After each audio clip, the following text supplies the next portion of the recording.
the Malaysian government mula risau lah pengaruh daripada University Singapore dan University akan mempengaruhi students dekat KL. So they came up with this.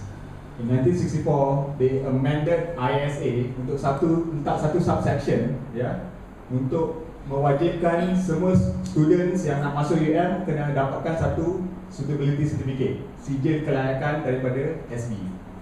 So dia akan saring, dia akan interview sebelum kau masuk UM, dia akan make sure korang ni bukan anasir subversive lah, ya. Kalau sekarang dia introduce a law like this, I don't think students akan bising lah, ya. Tapi back then, students tak diam. Students protested against the act, against the sijil kelayakan, and through the introduction of this act, students mula sedar that they have to stand up and bersatu untuk pertahankan hak dia. Sebab kerajaan di bila masa boleh create a new law untuk sekat hak dia. So again, their main cry lah against the certificate is again the autonomy university dan kebebasan akademik yang diorang anggap sijil ni melanggar prinsip-prinsip asas ni, ya.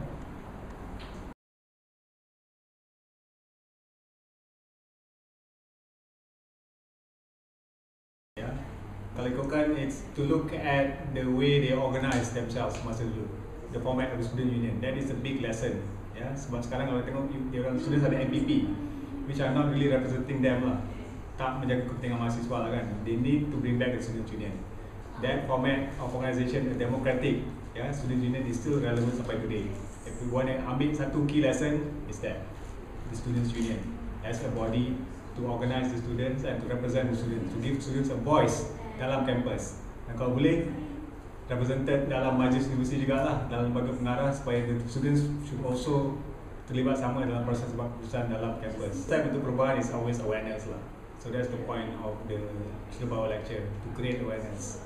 Untuk sebab bila dia dengar the lecture, they can't help but to compare dengan konteks dan keadaan dia orang sekarang lah. They will realise that sekarang dia orang tak ada student union, dia orang tak bebas, dia orang tak boleh terlibat dalam politik, dia orang tak run their own elections, dia orang tak ada duit, kewangan, nak buat program pun susah, ya. So harapan aku, this will create an awareness in themselves, in students lah kan. So apa yang nak dibuat selepas tu, they have to decide for themselves. Aku tak boleh bagi tahu, I'm not a student, I'm not in there, ya. They have to organize and buat sendiri benda-benda ni. I can only help inspire and create awareness saja, and that's what aku try to do with this lecture. I think Fahmi is very interested in his personal research and in his personal capacity to really look at alternatives in Malaysia and alternative movements and generations. And I think now more than ever, we need to be reminded and to really learn from the lessons of the past. So I think that essentially is what is being done and needs to be done. I guess it's more like the pictures and imagination of the past lah, where we always told that, like, you know, you go to school, just concentrate on your work and your study. You know, that is the mindset that our generations and the younger generations been told.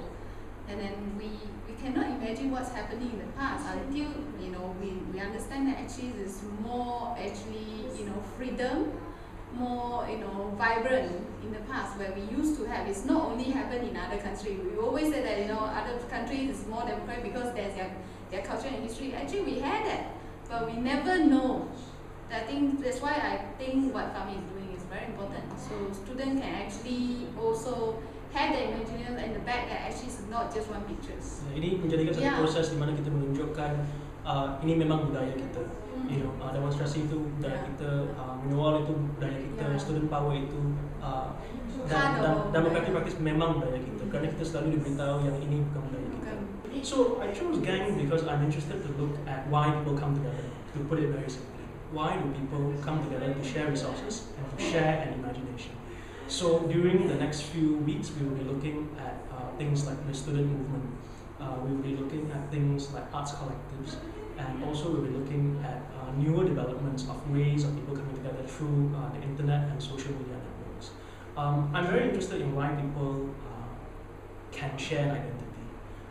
And of course, these things are not always sustainable. Sometimes they just go away. In the case of the students, sometimes they just leave and they grow up, you know, and other movements will come. So I'm very interested in that. I think historically in this country, as well as other countries, people always come together to form collectives because there's a lack of resources, there's a lack of support, there's a lack of knowledge. So people come together because our institutions are not doing their job. These may be public institutions or the government, but sometimes they're also private institutions or our education institutions. They're not doing their job. So people feel compelled to come together to share and to exchange, basically. So for me, that is how I relate to why we see more of these sort of things happening. And then also the challenge of imagination, because the things that when we work together, there's one intention. It just happened with all of us. When I formed when I was working with like few friends after I came back to UK, it was actually we want to cross disciplinary. That was the intention. So we just want to, let's say we are fine arts trained students graduate, and then we want to work with design students just to understand what actually they think of their interpretation of arts or things like that. It's simple as just that. I think kalau tengok youth lah juga kan, people I think want to be a part of something larger than themselves, want to belong to something lah kan. Kalau tengok especially urban youth kan sekarang, the sense of community dah tak ada lagi, and they are alienated in society. So I think memang ikut seluruh zaman lah, sentiasa ada lah, and people always searching and want to be a part of something.